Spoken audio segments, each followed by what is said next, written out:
Mainit man ang sikat ng araw, hindi ito alintana ng mga pamilyang nag-aabang sa mga aplikante ng Philippine National Police na mga kasapi ng Moro Islamic Liberation Front at Moro National Liberation Front. Bakas sa mukha ang nararamdamang kasiyahan bilang mga proud parents o mga kamag-anak. Ngayong kasama sa mga magsasanay bilang isang ganap na pulis ang mga anak ng mga dating rebelde. Para sa isang na-decommissioned na kasapi ng MILF na si Ginoong Abdul Razak Anaw, bahagi na ito ng transformation na kanilang natatamasa ngayon mula sa kabaliktad na estado ng buhay noon bilang mga rebelde pa sila. Dalawa sa kanyang mga anak ang sumubok, isa sa kanila ang pinalad. Gayunpaman, lubos ang kagalakan nito na mapasama sa unang batch para sa unang MNLF at MILF quota para sa taong 2023. Patunay umano sa sinseridad ng pamahalaan na mabigyan ng pagkakataon ang mga dating combatants na makapaglingkod sa bayan.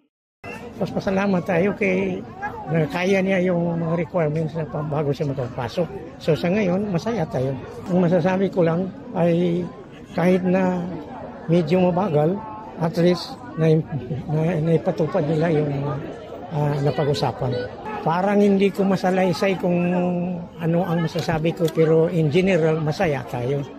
Sa bagay, inasamasam natin ito sa matagal na panahon, kaya ako po ay nagiging decommission na sa MLF as a combatant.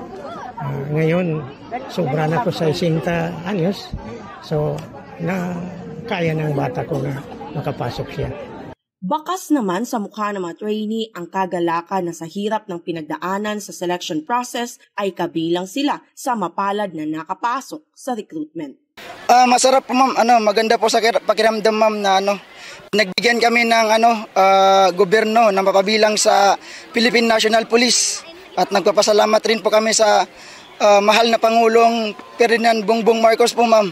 Formal na ngang na-turn over ang 102 MNLF-MILF members na nakapasa sa selection process ng MNLF-MILF quota for the year 2023 dito sa Police Regional Office Bar kung saan naging panauhing pandangal si Secretary to the Interior and Local Government Benjamin Abalos Jr.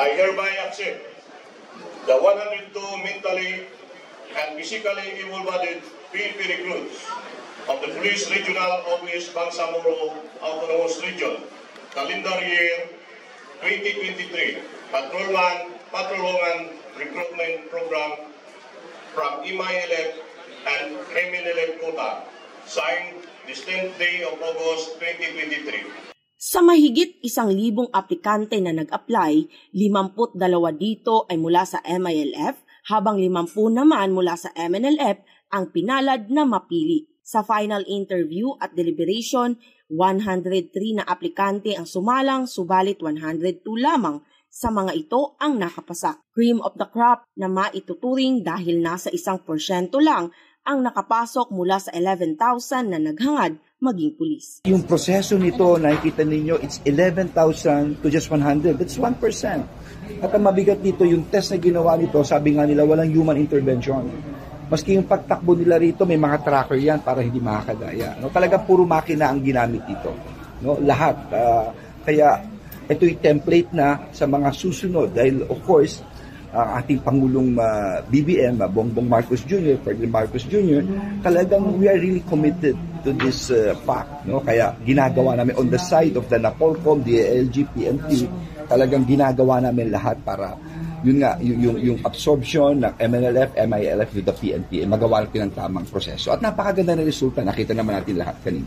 Samantala, kapag natapos anya sa pagsasanay ay temporaryo munang maa-assign ang mga nasabing recruit sa Police Regional Office Bar at titingnan anya kung handa na nga ba ang mga ito na mai-assign sa ibang area. Tama yung sinabi po ng ating buting SILG that initially they're going to adapt themselves here in ProBar.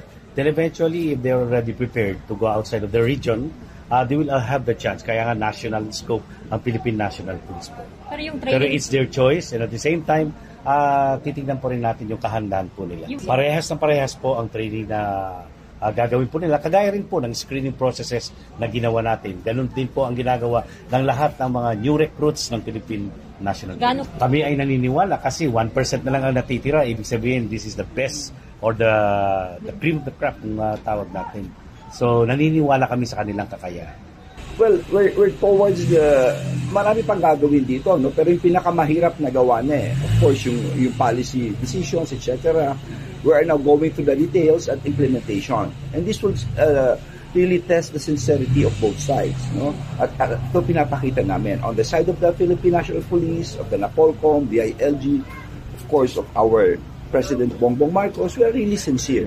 Kasi sinabi namin, pagdating sa peace and order, yung programa at yung pinirmahan, yung absorption ng ating MLF at MNLF, no, ay gagawin po namin yun. Of course, there is a process to all of these things. Magtatagal ng 6 na buwan ang pagsasanay ng mga nanumpang aplikante ng PNP na mula sa Moro National Liberation Front at Moro Islamic Liberation Front at asahan na bago magtapos ang taon ay manunumpa na rin ang ikalawang batch ng mga aplikante. Matatandaan na 400 individual ang kota ng MILF at MNLF na papasok sa PNP para sa taong 2023 ayon sa napagkasunduan, ngunit ayon kay Abalos, kulang na ang oras at sisikapin ng pamahalaan na masimulan muli ang proseso para sa susunod na batch ng recruitment process bago matapos ang taon.